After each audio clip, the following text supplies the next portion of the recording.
നമസ്കാരം. ഏവർക്കും ഇഷ്ടപ്പെടുന്നതും വളരെ രുചികരവുമായ ഒരു പൊട്ടറ്റോ ഫ്രൈ ആണ് നമ്മുടെ ഇന്നത്തെ വീഡിയോ.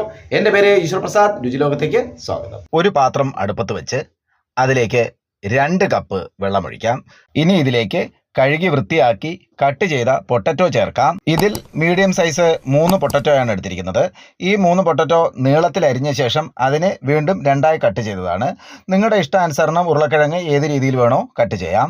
3/4 ടീസ്പൂൺ ഉപ്പും 1/4 ടീസ്പൂൺ മഞ്ഞൾപ്പൊടിയും ചേർത്ത് വേവിക്കാനായി വയ്ക്കാം. ഒന്ന് മിക്സ് ചെയ്ത ശേഷം സ്റ്റൗ ഒരു മീഡിയം ഫ്ലെയിമിൽ വെച്ച് അടച്ചു വെച്ച് വേവിക്കാം. ഉരുളക്കിഴങ്ങ് നല്ല രീതിയിൽ വേകണമെന്നില്ല, ഒന്ന് തിളച്ചാൽ മതി. തിളച്ച ശേഷം നമുക്കിത് മാറ്റി വയ്ക്കാം. ഒരു കടായി ചൂടാക്കാനായി വെച്ച് അതിലേക്ക് 2 ടേബിൾ സ്പൂൺ എണ്ണ ഒഴിക്കാം. എണ്ണ വെളിച്ചെണ്ണയാണെങ്കിൽ അത്രയും നല്ലത്. നോൺ സ്റ്റിക്ക് അല്ല, സാധാ പാത്രമാണെങ്കിൽ അതിൽ അല്പം കൂടെ എണ്ണ ഒഴിക്കേണ്ടതായിട്ട് വരും. എണ്ണ ചൂടാകുമ്പോൾ 1/2 ടീസ്പൂൺ കടുക് ചേർക്കാം. കടുക് പൊട്ടിത്തുടങ്ങുമ്പോൾ 1 തണ്ട് കറിവേപ്പില ചേർക്കാം. 1/2 ഇഞ്ച് നീളമുള്ള ഇഞ്ചി ചെറുതായി കട്ട് ചെയ്തതും 4 വെളുത്തുള്ളി അല്ലി കട്ട് ചെയ്തതും 2 പച്ചമുളക് കട്ട് ചെയ്തതും ചേർത്ത് അല്പനേരം ഒന്ന് വഴറ്റാം. ഇനി ഇതിലേക്ക് വേവിച്ച് വെള്ളം വാർത്തു വെച്ച ഉരുളക്കിഴങ്ങ് ചേർക്കാം. തുടർന്ന് 1/2 മിനിറ്റ് നേരം ഒന്ന് വഴറ്റാം.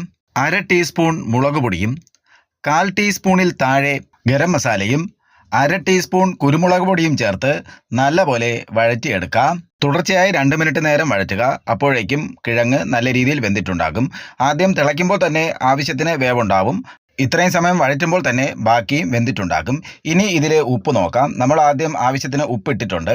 എങ്കിലും അല്പം കുറവുണ്ടെങ്കിൽ കുറച്ച് പൊടിയുപ്പ് കൂടെ ചേർത്ത് കൊടുക്കുക.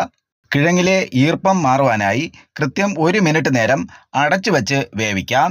1 മിനിറ്റിന് ശേഷം ഓപ്പൺ ചെയ്യുമ്പോൾ നല്ല ഡ്രൈ ആയിട്ടുണ്ട്. ഇനി അല്പനേരം കൂടെ ഒന്ന് വഴറ്റി കൊടുക്കാം. ഈ പൊട്ടറ്റോ ഫ്രൈയിൽ വളരെ കുറച്ച് മാത്രമേ നമ്മൾ എണ്ണ ചേർത്തിട്ടുള്ളൂ. എങ്കിലും നല്ല രീതിയിലുള്ള രുചി തന്നെയാണ് ഇത് നൽകുന്നത്. ഈ പൊട്ടറ്റോ ഫ്രൈ റെസിപ്പി നിങ്ങൾക്ക് ഇഷ്ടമായാൽ നിങ്ങളുടെ അഭിപ്രായം അറിയിക്കുക. ഒപ്പം തന്നെ നിങ്ങളുടെ സുഹൃത്തുക്കൾക്കും ഫാമിലി മെമ്പേഴ്സിനും ഈ വീഡിയോ ഷെയർ ചെയ്യുമെന്ന് പ്രതീക്ഷിക്കുന്നു. മറ്റൊരു രുചിയുമായി കാണാം. Thanks for watching.